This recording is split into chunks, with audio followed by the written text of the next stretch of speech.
नमस्कार दोस्तों, आप सबका स्वागत है मेरे YouTube चैनल में। आज पढ़ेंगे हिस्ट्री। कल हमने पढ़ा महमूद गजनी को। आज हम पढ़ेंगे महमूद गोरी को, सॉरी मोहम्मद गोरी को।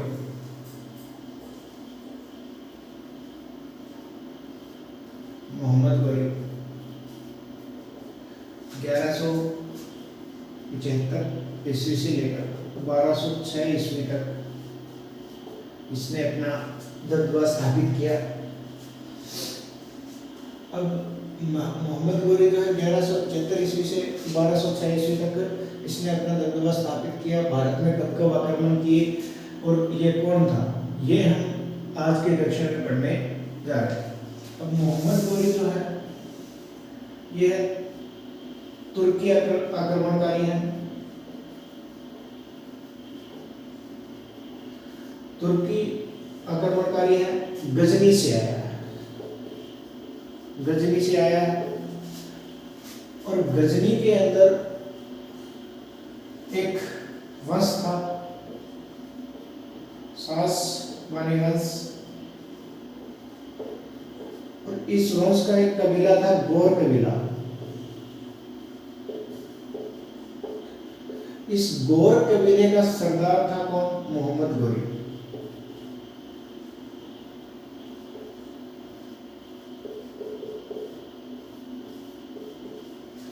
मोहम्मद गोरी।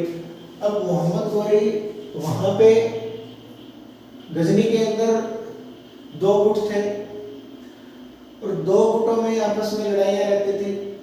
तो इससे पहले इसका भाई था एक वहां पे, गयासुद्दीन गोरी। जब इसने इस गौर कबीले का शासन स्थापित किया वहां पे गजनी में, तब मोहम्मद गोरी ने इसकी बहुत मदद की। और उसके बाद में ये जब इसकी मृत्यु होती है, इसकी मृत्यु होने के बाद में मोहम्मद गोरी क्या बनता है? शासक बनता है। इस गौर कबीले का क्या बनता है?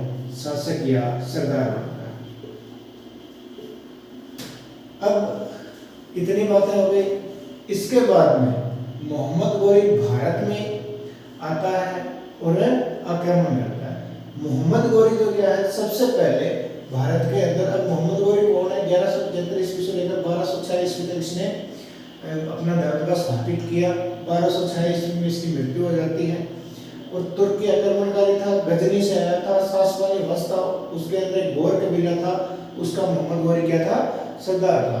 और गयासुद्दीन गोरी इसका भाई था और इसकी मृत्यु के बाद में ये क्या बना? सरदार बना।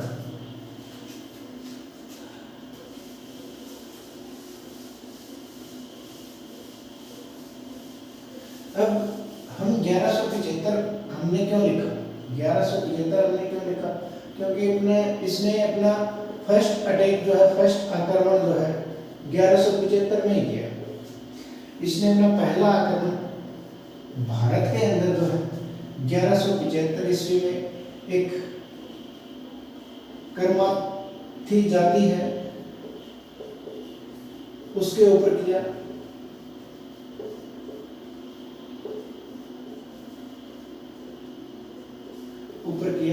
मुल्तान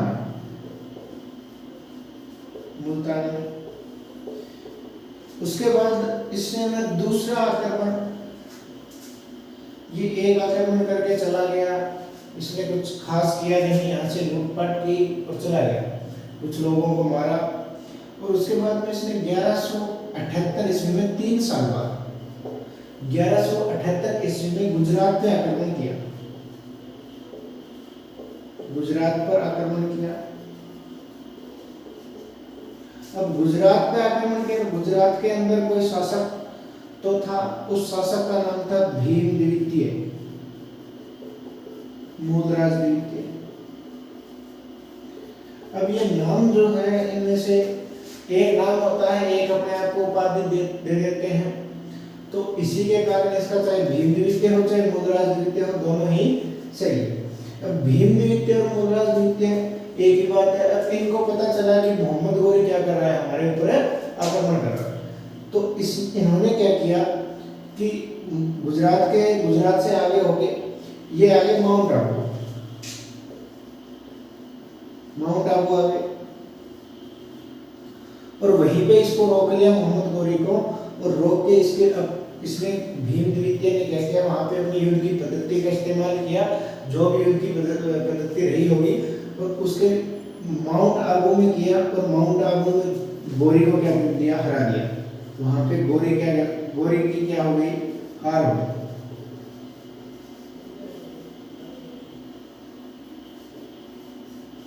और ये जो हार थी ये मोहम्मद गौरी की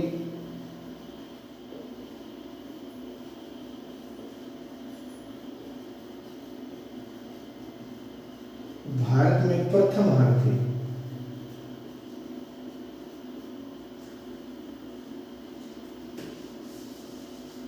भारत के अंदर प्रथम हार थी।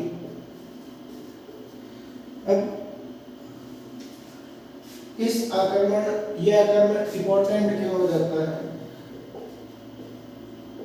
इसी बात कि एग्जाम में क्वेश्चन आता है कि मोहम्मद गौरी की प्रथम हार कौन से आक्रमण में हुई, तो गुजरात के ऊपर इसने आक्रमण किया था, उस आक्रमण में हुई। कहाँ पे हराया, माउंट आबू में हराया, और किसने हराया, भीम द्वितीय, मुगराज द्वितीय ने। और कब हराया, 1178 ईस्वी में मोहम्मद गौरी को प्रथम बार भारत के अंदर हार का सामना करना पड़ा। उसके बाद में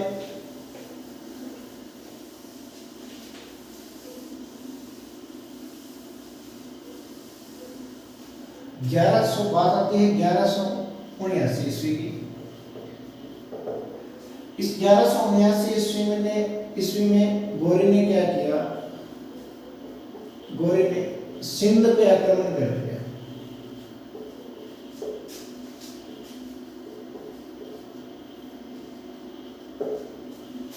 सिंध पर आक्रमण कर दिया, और जब मोहम्मद गौरी ने सिंध पर आक्रमण किया तो यहाँ जो भी शासक था उसको इसने हरा दिया, और सिंध को क्या कर लिया, अपने कब्जे में कर लिया। सिंध पर क्या कर लिया, सिंध पर कब्जा कर लिया।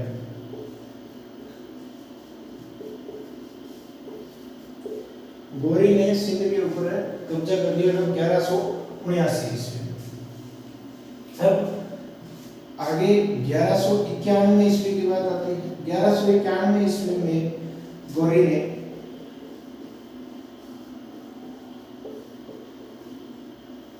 पृथ्वीराज चौहान पे आक्रमण किया।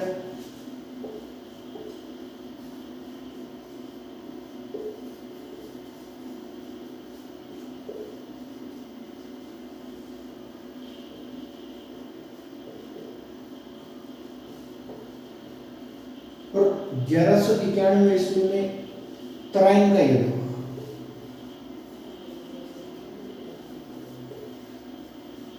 ये तराइन जो है ये करनाल में पड़ता है, और करनाल जो है हरियाणा में पड़ता है। तराइन कहाँ पड़ता है, करनाल में, और करनाल कहाँ पड़ता है, हरियाणा में। 1191 ईस्वी में गौरी और पृथ्वीराज चौहान के बीच में युद्ध हुआ। कौन सा युद्ध हुआ, तराइन का युद्ध हुआ। तराइन कहाँ पड़ता है, करनाल में, करनाल कहाँ है, हरियाणा। अब पृथ्वीराज चौहान और गौरी के बीच में युद्ध होता है, और इस युद्ध का नतीजा क्या रहता है, पृथ्वीराज चौहान जीत जाता है। पृथ्वीराज चौहान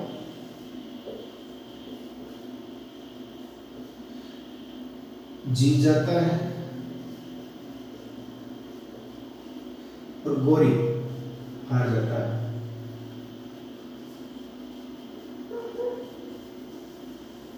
अब पृथ्वीराज गौरी को क्या कर लिया जाता है, बंधक बना लिया जाता है, और गौरी जो है पृथ्वीराज चौहान को कहता है कि भाई अब मारना है तो मुझे मार दे, मगर यातना मत दे। मगर पृथ्वीराज चौहान इसको छोड़ देता है। तो यही गलती पृथ्वीराज चौहान से होती है, जो आगे जाके इसके ऊपर भारी पड़ेगी। और 1191 ईस्वी में तराइन का प्रथम युद्ध होता है, first war of Tarain. Tarain का प्रथम युद्ध कब हुआ, 1191 ईस्वी में। किसके बीच हुआ, पृथ्वीराज चौहान और मोहम्मद गौरी के बीच हुआ। नतीजा क्या रहा, रिजल्ट क्या निकला, तो पृथ्वीराज चौहान की जीत हुई और गौरी हार जाता है।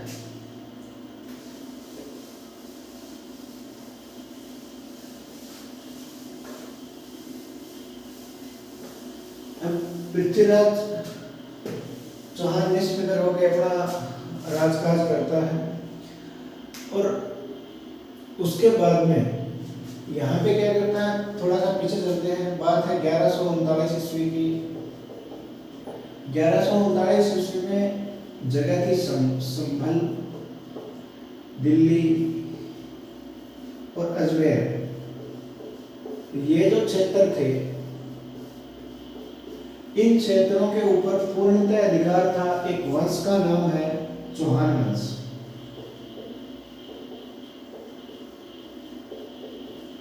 और चौहान वंश का शासक था पृथ्वीराज चौहान।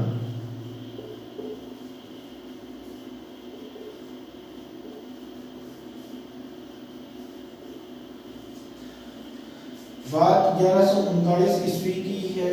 एक और वंश था जिसका नाम, एक कन्नौज के अंदर एक वंश था, कन्नौज क्षेत्र जो है इसके अंदर एक वंश था गढ़वाल वंश।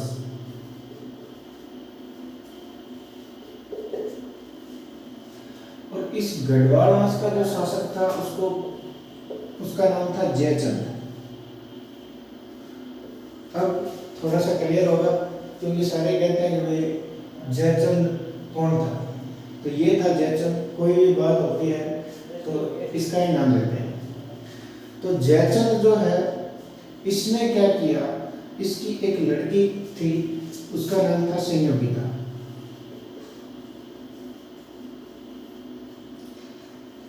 बहुत सुंदर थी। और संयोगिता जो है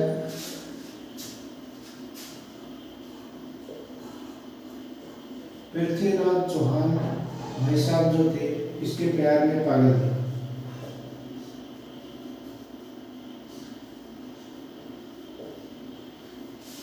ये कहते हैं कि शादी होगी पृथ्वीराज चौहान से, दिन में रात में जागते सोते सपने लेते पृथ्वीराज चौहान के लेती है कि अपने को कुछ नहीं चाहिए, केवल पृथ्वीराज चौहान चाहिए, उससे आगे कुछ दिखता ही नहीं है इसको। तो इसी हालत में ये बात किसको पता चलती है, जयचंद को। इसकी और इस क्षेत्र की आपस में कभी नहीं बनी, तो ये नहीं चाहता कि इस पृथ्वीराज चौहान के साथ संयोगिता की शादी हो। तो इसने क्या किया, जयचंद ने एक स्वयंवर रचा दिया। स्वयंवर रचा दिया और स्वयंवर रचाने के बाद में पृथ्वीराज चौहान की एक मूर्ति बना दी। सबको न्योता दे दिया गया, इसको नहीं दिया गया। और एक पित्तल की मूर्ति बना देता है और बाहर मेन गेट पे इसकी मूर्ति को रख देता है। और लोग वहां पे क्या कहते हैं, अपने जूते उतारते हैं। अपने जूते उतारते हैं तो उस बात को पृथ्वीराज चौहान अनजान था इस बात से।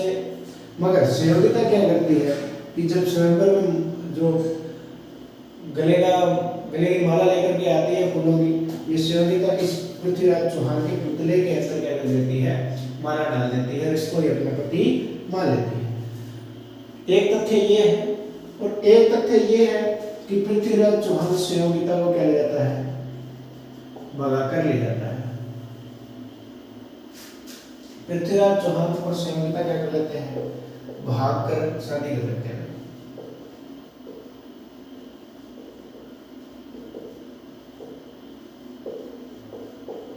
अब इस बात से कौन नाराज हो जाएगा, जयचंद। ये सीधी सी बात है कि जिसकी लड़की भागती है वो पिता नाराज हो जाता है। तो यहाँ पे जयचंद का नाराज होना स्वाभाविक है, कि दुश्मनी रखना भी स्वाभाविक है। आजकल ये आम बातें हो गई है, मगर उस समय क्या था, ये चीजें नॉर्मल नहीं थी। इसलिए जब जैसे ही पृथ्वीराज चौहान ने संयोगिता को भगाकर शादी की तो जयचंद नाराज हो गए। अब 1191 ईस्वी का युद्ध तो ठीक ठाक हो गया। अब जयचंद ने क्या किया, 1192 के अंदर गौरी का साथ दे दिया। कि उसको पता था कि पृथ्वीराज चौहान जो है बहुत ताकतवर शक्तिशाली राजा है, मेरे से काबू नहीं आएगा, मैं युद्ध करूंगा तो मेरे को मार देगा। और क्या करते हैं कि 1192 ईस्वी में जब मोहम्मद गौरी दोबारा तराइन के पृथ्वीराज चौहान के ऊपर अटैक करता है, पृथ्वीराज चौहान पर आक्रमण करता है,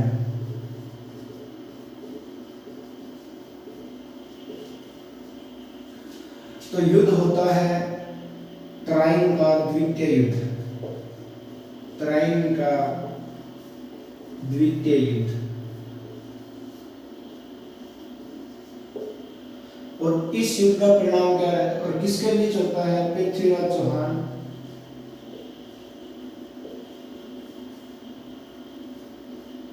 और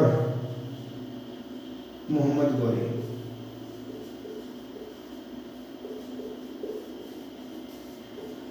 अब इस युद्ध में क्या होता है? पृथ्वीराज चौहान हार जाता है, हार होती है उसकी, और इसकी क्या होती है? जीत होती है। अब इस युद्ध के अंदर मोहम्मद गौरी का साथ दे देता है जयचंद कि भाई अपने को तो बदला लेना है, कोई भी हो अपने को तो इसकी क्या चाहिए? हार, इसकी क्या चाहिए? मृत्यु चाहिए, अपने को कोई भी मतलब है नहीं है। तो इसकी इसमें हार हो जाती है, इसकी इसमें जीत हो जाती है। अब दो तथ्य है इसकी मृत्यु के भी। अब एक तथ्य तो यह है कि मोहम्मद गौरी जैसे ही युद्ध के मैदान में पृथ्वीराज चौहान हारता है, इसको मार देता है, इसको मार देता है कि मारा तभी हार हुई, सीधी सीधी बात है। असल तथ्य तो ये लगता है, मगर एक तथ्य और है कि पृथ्वीराज चौहान का एक राज्य कवि और मित्र हुआ करता था, राज्य कवि और मित्र हुआ करता था, उसका नाम है चंद्रबरदाई। और इस चंद्रबरदाई ने एक किताब लिखी, उसका नाम है पृथ्वीराज रासो, उसका नाम है पृथ्वीराज रासो। अब क्या है कि 1192 से पृथ्वीराज चौहान पर गौरी आक्रमण करता है। कौन करता है? गौरी आक्रमण करता है और तराइन का द्वितीय युद्ध होता है। और तराइन के द्वितीय युद्ध में कब होता है? 1192 ईस्वी में होता है। और कौन कौन लड़ते हैं? मोहम्मद गौरी और पृथ्वीराज चौहान। इस द्वितीय विश्व युद्ध में पृथ्वीराज चौहान हार जाता है और मोहम्मद गौरी जीत जाता है। और पहले तराइन के युद्ध के अंदर 1191 में जो हुआ, गौरी हार गया और पृथ्वीराज जीत गया। अब इसका इलाका क्या है? संभल है, दिल्ली है और अजमेर है। समझ में नहीं आता हरियाणा में क्या करने आए हुए कि इलाका कहीं है, लड़ कहीं रहे हैं। तो सीधी सी बात है, कहते हैं कि कोई भी चीज हरियाणा में ना हो मगर लड़ाई हरियाणा में ही होती है। कोई भी देख लो, कुरुक्षेत्र की भी हरियाणा में, कोई भी आया लड़ाई हरियाणा में करके गया। पता नहीं ऐसी कौन सी चीज है हरियाणा में, क्या अच्छी लगती है लोगों को। उसके बाद में क्या होता है कि ये चंद्रबरदाई जो है, इसने बुक लिखी कौन सी? पृथ्वीराज रासो। पृथ्वीराज रासो बुक लिखी और पृथ्वीराज रासो बुक में इसने क्या लिख दिया कि जैसे ही पृथ्वीराज चौहान हारता है, मोहम्मद गौरी इसको अपने साथ गजनी ले जाता है। मोहम्मद गौरी इसको कहाँ ले जाता है? मोहम्मद गौरी पृथ्वीराज चौहान को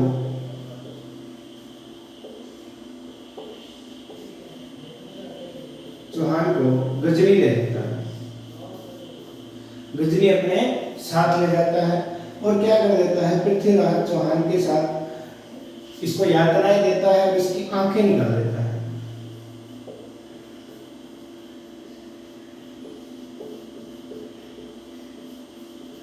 इसकी आंखें निकाल देता है। अब जैसे ही ये बातें कहाँ पे लिखी? पृथ्वीराज रासो बुक है उसमें लिखी हुई है। और उसके बाद में क्या करता है कि मोहम्मद गौरी जो है एक खेल का आयोजन करता है। उसमें जो चंद्रबरदाई है ये कहता है मोहम्मद गौरी को कि पृथ्वीराज चौहान जो है निशाना बहुत अच्छा लगाता है, बिना देखे निशाना लगा सकता है। और उसमें क्या होता है, और वो उस खेल को करने की अनुमति दे देता है, एक उसके धनुष दे देता है, हाथ में तीर दे देता है। और पृथ्वीराज चौहान और ये जो के हाथ में धनुष और तीर देता है, चंद्रबरदाई बताता है कि इतने इतने ऊंचा स्थान है और उसके ऊपर क्या है, तेरा दुश्मन गौरी बैठा है और वो उसको तीर मार देता है, उससे गौरी की क्या हो जाती है, मृत्यु हो जाती है। और गौरी की मृत्यु होने के बाद में चंद्रप्रदाय क्या कहता है कि सबसे पहले मैंने मोहम्मद गौरी की जो गर्दन है वो काट दी, उसके बाद में मैंने अपनी गर्दन काट ली। ये बात जो है इस पृथ्वीराज रासो पुस्तक में लिखी हुई है। अब कितनी सच्चाई है कितनी नहीं, इसका कोई भी आंकलन नहीं किया जाता। उसके बाद में क्या होता है कि जब मोहम्मद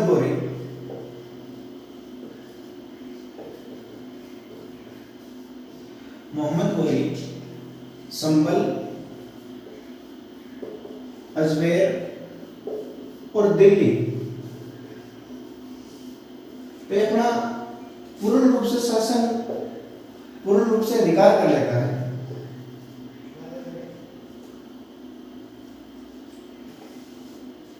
पूर्ण रूप से अधिकार कर लेता है।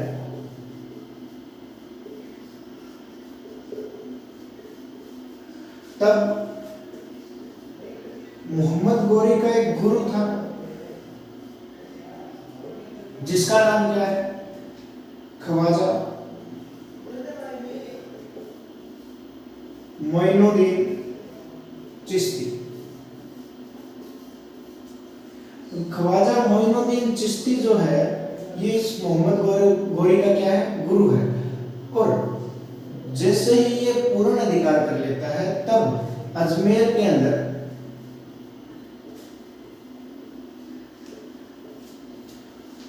इसको एक कुटिया जो है देता है, इसके नाम से कुटिया देता है इसको, जहां पे ये रहता था। और उसके बाद में 1192 के अंदर इसकी क्या हो जाती है, मृत्यु हो जाती है। और मृत्यु होने के बाद में क्या करता है, ये मोहम्मद गौरी जो है इस ख्वाजा मोइनुद्दीन चिश्ती की वहां पे क्या बना देता है, अजमेर में दरगाह बना देता है। अजमेर में दरगाह बना देता है और इसी दरगाह को हम आज अजमेर शरीफ दरगाह के नाम से जानते हैं।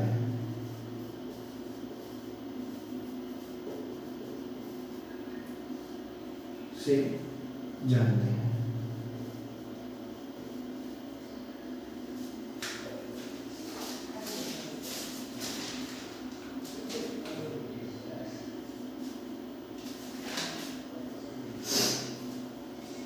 इसी दरगाह को हम क्या है, अजमेर शरीफ दरगाह के नाम से जानते हैं। अब मोहम्मद गौरी जब संभल, अजमेर और दिल्ली के ऊपर अपना पूर्ण रूप से अधिकार कर लेता है तब इसका एक गुरु था ख्वाजा मोइनुद्दीन चिश्ती, इसने क्या किया, अजमेर के अंदर इसको एक कुटिया दे देता है। और 1192 में इसकी जब मृत्यु होती है तो अजमेर के अंदर ये उसी के नाम से क्या बना देता है, दरगाह बना देता है। उसी जगह को वहां पे इसको क्या कर दिया जाता है, दफना दिया जाता है मोइनुद्दीन चिश्ती को। और उसी जगह को आज हम किस नाम से जानते हैं, अजमेर शरीफ दरगाह के नाम से जानते हैं। अब इसके बाद जो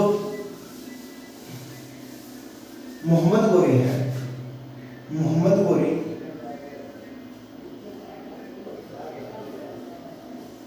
1194 के अंदर एक ईस्वी में एक आक्रमण करता है।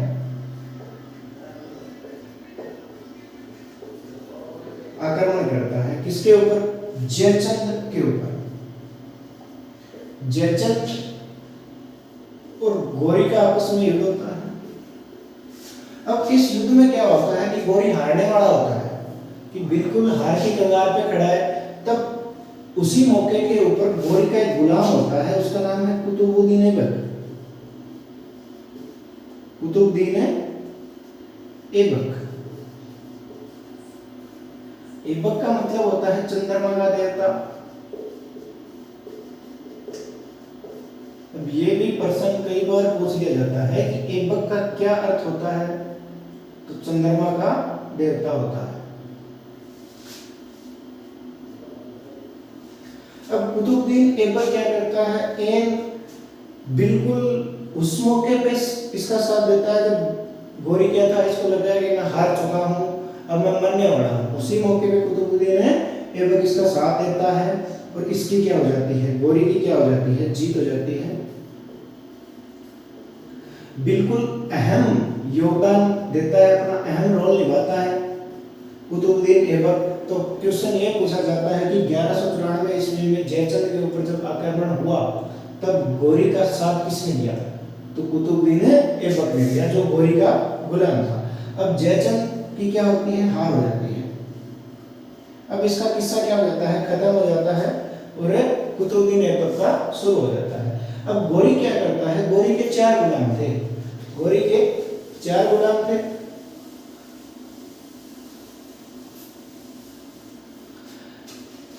चार गुलाम थे गोरी के।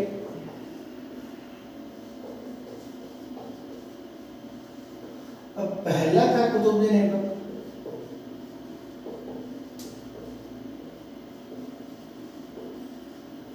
दूसरा था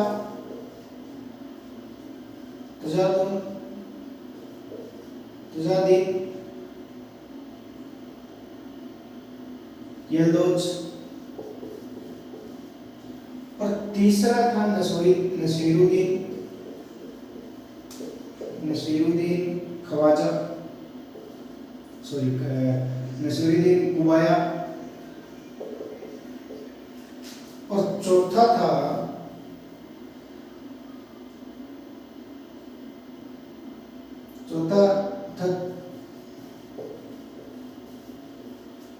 बख्तियार खिलजी।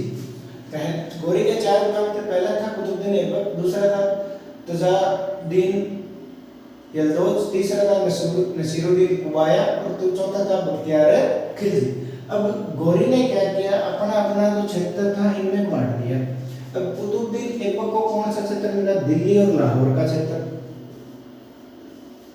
दिल्ली एंड लाहौर का क्षेत्र।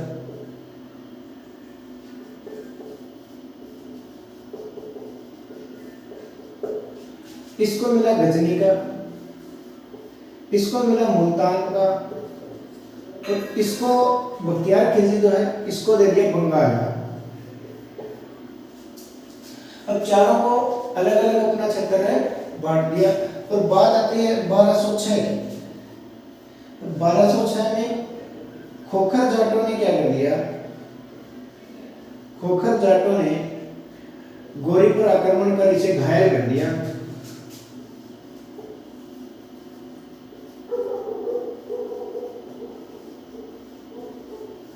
गोरी पर आक्रमण करके इसको क्या कर दिया, घायल कर दिया। गोरी के 4 गुलाम थे, कुतुबुद्दीन ऐबक जिसने जयचंद के साथ हुए युद्ध में 1194 के युद्ध में इसकी सहायता की और इसको युद्ध जिताया। इसको दे दिया दिल्ली और लाहौर का क्षेत्र। तुजादीन यल्दौज था, इसको दे दिया गजनी, और नसीरुद्दीन कुबाया था, इसको दे दिया मुल्तान का क्षेत्र, और बख्तियार खिलजी को दे दिया बंगाल का क्षेत्र। कि अब जो है मेरे गुलाम यहाँ पे क्या करेंगे, शासन करेंगे। इनका जो ये कुतुबुद्दीन ऐबक जो है कभी भी गद्दी पर नहीं बैठा और फिर भी इसने शासन किया। ये अपना जो राजा था वो मोहम्मद गोरी को ही मानता था, ये मानता था कि मैं गुलाम हूँ, मगर गुलाम की तरह ही इसने शासन चलाया, कभी भी राजा पर नहीं बैठा, खुद को राजा घोषित नहीं किया। उसके बाद में 1206 के अंदर क्या हुआ, 1206 ईस्वी में खोखर जाटों ने गोरी पर आक्रमण करके इसको घायल कर दिया और 1206 में ही इसकी क्या हो जाती है, मृत्यु हो जाती है। अब 1175 से 1206 तक गोरी को हमने पढ़ा। तो 1206 में इसकी क्या हो जाती है, गोरी की मौत हो जाती है, गोरी की मृत्यु हो जाती है। अब 1206 तक हमने इसको पढ़ा, 1175 से और 1206 तक कि इसने कहाँ आक्रमण किए, क्या क्या किए। अब 1206 के बाद में यहाँ से गुलाम वंश शुरू होता है। गुलाम वंश, इसको हम बोल सकते हैं दिल्ली सल्तनत।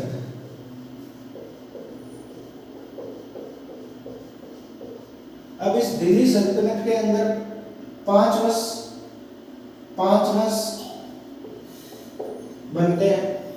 पहला था गुलाम वंश, दूसरा था खिलजी वंश, तीसरा था तुगलक वंश, चौथा था सैयद वंश और उसके बाद में लोधी वंश। और लोधी वंश के बाद में आगे हम बाबर को वगैरह वगैरह उनको पढ़ेंगे। अब मुगलों का समय तो मुगल, हर एक मुगल को पढ़ेंगे। आज के लिए इतना ही। अगर वीडियो अच्छी लगे और कुछ सीखने को मिले तो चैनल को सब्सक्राइब करें और वीडियो को लाइक करें और शेयर करें। धन्यवाद।